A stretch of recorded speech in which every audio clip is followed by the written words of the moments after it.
Welcome back to the Sense Check Lab, where we put everyday health claims under the microscope and separate fact from fiction. Today, we're taking a deep dive into a question that, well, it pops up a lot, doesn't it? Especially in the health food aisle. Is honey really some kind of magic food with unique health powers, or is it, maybe just another form of added sugar we need to watch out for? We're going to unpack the science behind honey, explore those health benefits people talk about, and really get to the bottom of whether it's truly different from table sugar for your body and your health. Okay, let's unpack this. So let's start right at the source. What is honey fundamentally? Like, what are we actually consuming when we reach for that golden jar?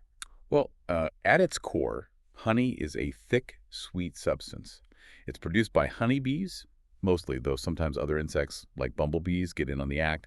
They make it from the nectar of flowers, or sometimes something called honeydew. Honeydew. Yeah, it's a sugary liquid secreted by aphids feeding on plant sap that bees sometimes collect, but mostly nectar. And it's basically the bees' concentrated energy source. They store it carefully in their honeycombs. And how do these tiny creatures actually make it? It's not like they just find it fully formed, right? It sounds like a real transformation. Oh, it absolutely is. The process is quite amazing, really. Yeah. Bees collect nectar, which is mostly a sugar solution, usually around 50% sugar when they're foraging. Then they ingest it, and through this process of repeated regurgitation, adding specific enzymes from their own bodies, they break down the main sugar in nectar, which is sucrose. Into simpler sugars. Exactly, into fructose and glucose mainly. And crucially, they also remove a lot of the water content. That concentrates those sugars and makes it thick and viscous, the honey we recognize. That's fascinating. Such a natural factory. So with all that natural variability, does that mean all honeys are basically the same? Or the different types we see on the shelves actually different? Oh, not at all. There's huge diversity. You often see labels like raw versus processed or regular honey. Right. What's the difference there? Well, raw honey comes pretty much straight from the hive. It's usually just strained to get rid of like bits of wax or bee parts, but sometimes it's not even filtered. Processed or regular honey, though, that's usually filtered more finely and often pasteurized. Pasteurized, like milk. Sort of, yeah. It's exposed to high heat. This kills off any yeast cells, which extends the shelf life and gives it that smooth, clear consistency many people expect. But that heat can also diminish some of the natural nutrients and antioxidants. Okay. And what about pure honey? I see that label too. Pure honey generally just means it's been pasteurized, but crucially doesn't have any added ingredients, like corn syrup. It doesn't necessarily mean it's raw. And the colors and flavors, they range from almost clear to really dark, almost black sometimes. It's incredible, isn't it? There are over 300 known varieties, apparently. Each one gets its distinct color and flavor from the botanical source, basically, which flowers the bees visited. So, like, clover honey tastes different from buckwheat honey. Exactly. Think alfalfa, wildflower, buckwheat, fireweed, acacia. The list goes on. Darker honeys, like buckwheat, often have a stronger, almost malty taste. They're often used in, say, baking or food manufacturing. While lighter honeys, like fireweed or acacia, can be nearly see-through with these delicate, sometimes floral or tea-like flavors. Those are really popular for just eating straight or putting in tea. I've also noticed some honey, especially raw kind, gets kind of grainy or solidifies over time. Is that okay? Oh yeah, that's just crystallization. Yeah. It's a completely natural and harmless process. It happens more quickly in raw honey because it has more particles, like pollen, for the sugar crystals to form around. So you don't need to throw it out. Definitely not. It just means some of the sugar has solidified. You can easily reverse it by gently warming the jar, maybe in a bowl of warm water. Just, don't overheat it. Or you risk damaging some of those beneficial compounds we were talking about. Good tip. Okay, so besides honey itself, what other interesting things do bees make that maybe we should know about? Right, bees are incredibly industrious. They also produce propolis. It's this sticky, resinous stuff they use to seal up cracks in the hive and protect it. People use it too. It's believed to have health benefits. Propolis, okay. And then there's bee pollen, sometimes called bee bread. That's the bee's main source of protein and nutrients. It contains lots of bioactive molecules, vitamins, minerals, amino acids. It's often sold as a health supplement. Wow, the hive is quite the factory. It really is. All these products contribute to this growing interest in, everything bees create. Okay, so we know what honey is now, but the big question for so many people is how it actually measures up against plain old table sugar. We hear they're both sugar, but what's the real difference when you look, like, chemically? That's a really crucial point to clarify.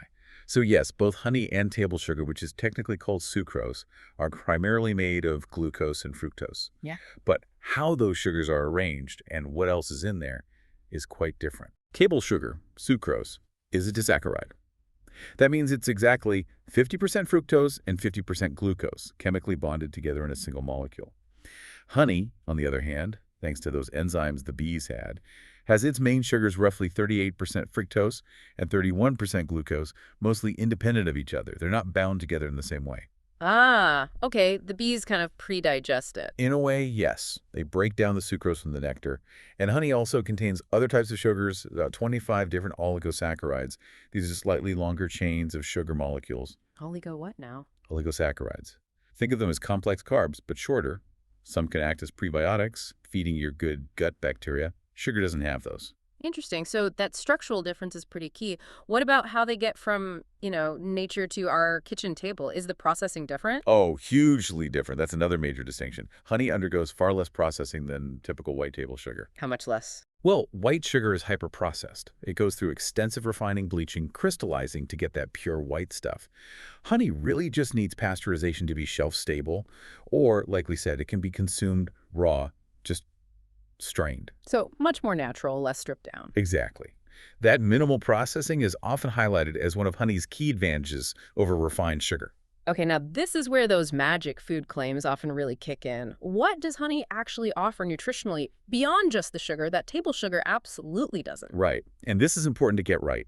Honey does contain a surprising variety of other compounds in trace amounts, which certainly makes it better than empty-calorie table sugar. Empty calories, Mina. Meaning sugar provides calories, energy, but basically zero nutritional value.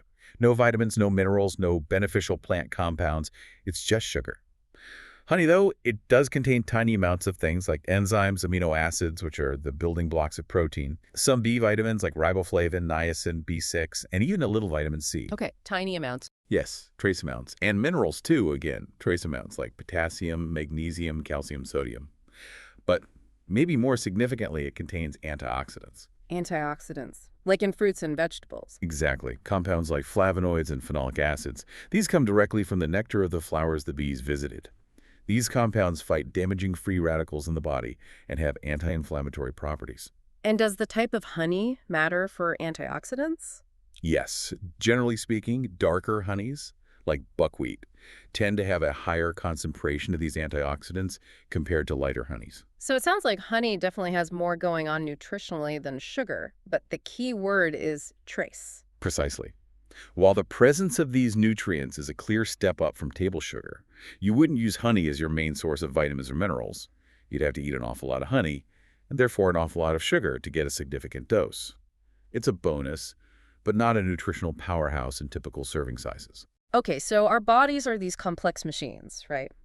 Given those differences in structure, the separate sugars in honey versus the bound ones in sugar, does our body actually digest and absorb honey differently? Yes, there are some subtle but potentially important differences there. Because honey's main sugars, fructose and glucose, are already mostly separate. Yeah. Our bodies can absorb them more directly. They don't need that extra step of breaking down the sucrose bond first, like they do with table sugar. So you could say honey is sort of easier to digest in that sense. Makes sense. Plus, honey naturally contains some of the bee's enzymes, which might play a very small role in digestion, whereas table sugar has absolutely none of that, okay? Okay. And what about the glycemic index? That comes up all the time when people compare sweeteners. Does honey have an edge there? It generally does, yes. Yeah. The glycemic index, or GI, basically measures how quickly a food containing carbohydrates makes your blood glucose, or blood sugar, level rise. Higher is faster, right? Right. A faster, sharper spike. Honey has an average GI of around 55, give or take a bit, depending on the type. Table sugar, sucrose, has a higher average GI, typically around 68, again with some variation. So 55 versus 68. That means honey leads to a somewhat slower, maybe smaller increase in blood sugar. That's the idea. And there is some research suggesting that diets emphasizing lower GI foods might be linked to a reduced risk of things like coronary heart disease and type 2 diabetes over the long term. I sense a but coming. Well, yeah. What's fascinating here is, while honey does have a lower GI and those trace nutrients we mentioned, it is still a natural sugar. It's still a carbohydrate. Consuming it will raise your blood sugar level. It's not somehow exempt from that. So moderation is still key, especially for certain people. Absolutely. Particularly if you have health concerns like insulin resistance or diabetes. Both honey and sugar contribute to your overall sugar load and can cause blood sugar spikes. Some research suggests these spikes might even accelerate the progression of type 2 diabetes if intake isn't managed. So a lower GI is a plus point for honey, maybe makes it slightly better than sugar in that regard, but it's definitely not a free pass to eat as much as you want. Exactly. It doesn't magically negate the fact that it's sugar. Okay, let's lean into those magic food claims a bit more now. Beyond the GI and trace nutrients, what specific health benefits are actually supported by, scientific sources when we talk about honey? Right, well beyond its basic composition. Honey does have a pretty good reputation, backed by research, for its antioxidant and anti-inflammatory properties. Those compounds from the flowers again? Exactly. Those flavonoids and phenolic acids we mentioned, they help your body combat oxidative stress caused by free radicals, those unstable molecules linked to aging and disease, and they also have anti-inflammatory effects. So a lot of honey's potential therapeutic action seems to stem from this combination of antioxidant, anti-inflammatory, and possibly immune modulating effects. Okay, that's internal stuff. But I've also heard loads about using honey externally, like for healing wounds. Is there truth to that? Oh yes, absolutely. That's a very well-established use, both traditionally and increasingly in modern medicine, especially with certain types of medical-grade honey. What makes it work? Honey has natural antimicrobial properties. It can help kill or inhibit the growth of germs, bacteria, parasites, even some viruses. It creates an environment that's tough for microbes to thrive in. So when it's used as a salve, often in a gel form, it can really help promote the healing of wounds, minor burns. Like putting it on a cut. Yeah, or a burn. Applying it maybe under gauze overnight has shown promise. There's even research on its potential benefits for difficult-to-heal wounds, like diabetic foot ulcers. Studies show it can be effective against common problematic bacteria, like Staphylococcus aureus, including MRSA in some cases, and E. coli. And it even shows some antifungal activity, for instance, against Candida albicans, the yeast that causes thrush. Wow, that's quite impressive for something so simple. What about more common things, like coughs and sore throats? My grandma always gave me honey for a cough. Your grandma was definitely on the right track. That's one of the most consistently supported uses. Honey can indeed help ease coughing, particularly troublesome nighttime coughs in children, and it can soothe the sore throat. It coats the throat and seems to have a genuine effect. So it's not just an old wives' tale. Not at all. It holds up well in studies, often performing as well as or better than some over-the-counter cough medicines, especially for kids over 1 year old, of course. Good to know. Okay, if we look bigger picture, are there any other potential health connections? I feel like I've heard things about heart health or gut health. There's definitely research exploring those areas. For heart health, the antioxidants in honey are thought to potentially improve cardiovascular function, maybe lower infection risk. Some studies even suggest that replacing sugar with honey might help lower triglyceride levels, which is a type of fat in the blood linked to heart disease risk. Might, so not definitives yet. Not definitive, but promising leads. And for gut health, remember those oligosaccharides we mentioned? The prebiotics. Exactly. Honey contains these non-digestible carbs that can act as prebiotics, feeding the beneficial bacteria in your gut microbiome. Certain types of honey may help improve the balance of gut microbes, potentially reducing infection risk and inflammation down there. There's even some research, mostly in animal models so far, suggesting potential benefits related to obesity, possibly via the gut microbiome. But that's still early days. Fascinating. Any other, maybe more surprising or historical uses that stick out? Well, there were some interesting early investigations, quite old now, that showed increased blood hemoglobin levels in young children after they had dark honey daily for a week in warm milk, suggesting a possible role against anemia.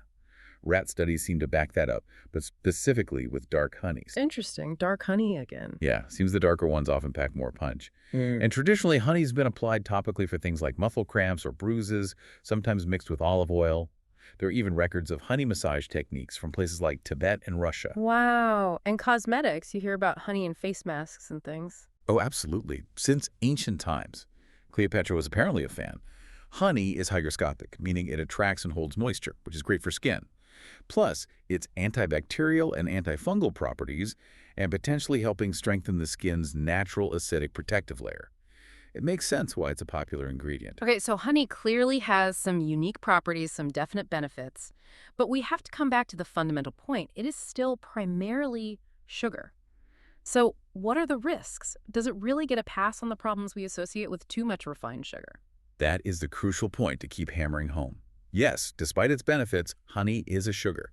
Both honey and table sugar are simple carbohydrates, and generally health advice points towards limiting your intake of all added sweeteners. Because too much sugar leads to. Well, the well-known list. Yeah. Increased risk of weight gain, obesity, type 2 diabetes, heart disease, tooth decay. Excess sugar intake is linked to a lot of chronic health problems. And honey definitely contributes to your daily sugar and calorie count. In fact, tablespoon for tablespoon honey is slightly more caloric than table sugar. Really? I thought it might be less. Nope, because it's denser and contains less water. A tablespoon of granulated white sugar has about 49 calories.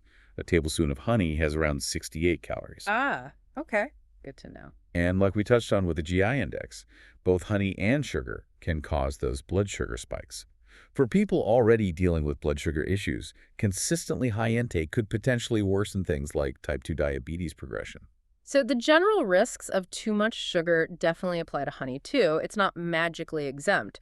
Are there any specific risks unique to honey itself that people need to be aware of? Yes, there are a couple of really important ones. The first, and this is critical, honey should never be given to infants under 1 year old Never. Why not? because honey can contain dormant bacterial spores of Clostridium botulinum. In an infant's immature digestive system, these spores can activate and produce a toxin that causes infant botulism. It's rare, but it's a very serious form of food poisoning. But it's okay for older children and adults. Yes, generally. Our mature gut environment usually prevents the spores from growing and producing toxin. But babies under 12 months are vulnerable. You'll often see warning labels about this, especially on imported honey in some places, but it's not universal, so it's vital parents know this. That is incredibly important. Okay, what else? Well, it's rare, but people with severe allergies to pollen might occasionally react to raw honey because raw, unfiltered honey can contain small amounts of pollen from the flowers the bees visited. Okay, so something for allergy sufferers to potentially consider with raw varieties. Exactly. And the other big issue, unfortunately, is adulteration. You mean fake honey? Essentially, yeah. Yeah. Or honey that's been diluted or mixed with cheaper sweeteners like corn syrup, high fructose corn syrup, or other sugar syrups. This is done to cut costs, obviously. And it's hard to tell. It can be very difficult to detect, especially if the added syrups have a similar sugar profile to honey. It's a big economic problem, but it also means you might not be getting the potential benefits or even the true flavor of pure honey. So how can you try to avoid that? Looking for honey labeled raw might increase your chances, as it implies less processing and potentially no added ingredients. But labels like pure or even organic don't necessarily guarantee it hasn't been adulterated somewhere along the supply chain. It's tricky. Buying from trusted local beekeepers is often a good bet.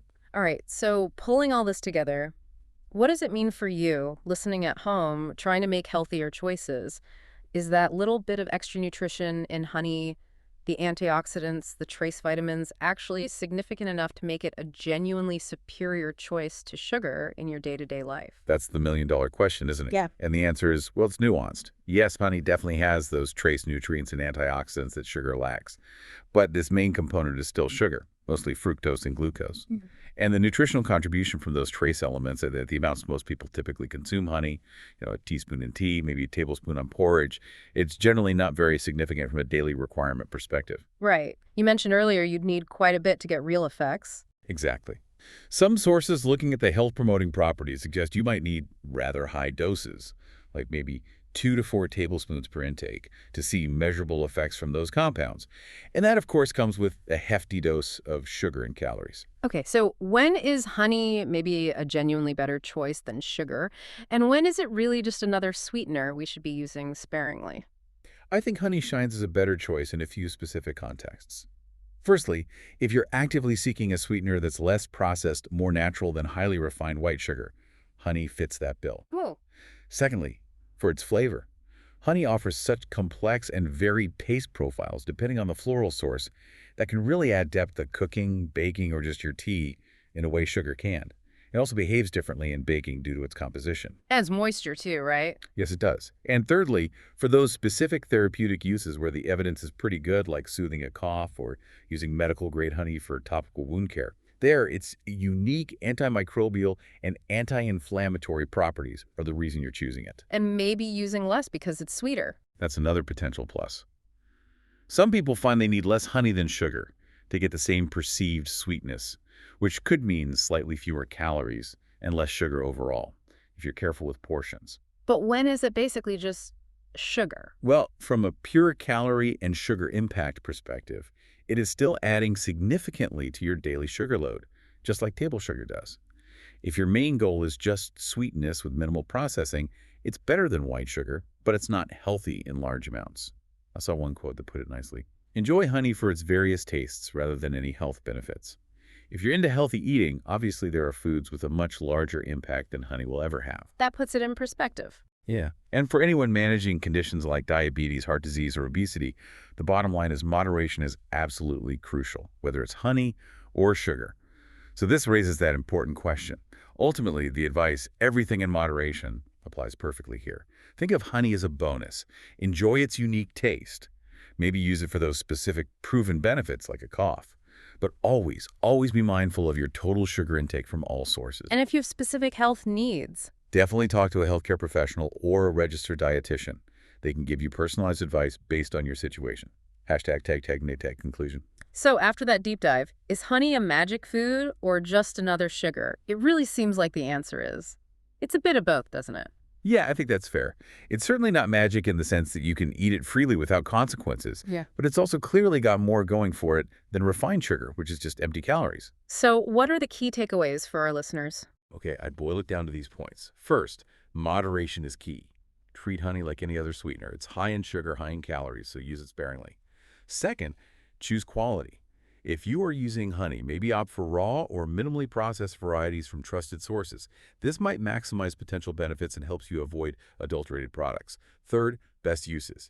Appreciate honey for its unique flavor and those specific evidence-backed benefits like soothing coughs or maybe topical wound care rather than thinking of it as a significant source of daily nutrition. And fourth, critically, the infant warning. Remember, absolutely no honey for babies under 12 months old due to the risk of botulism. Excellent summary.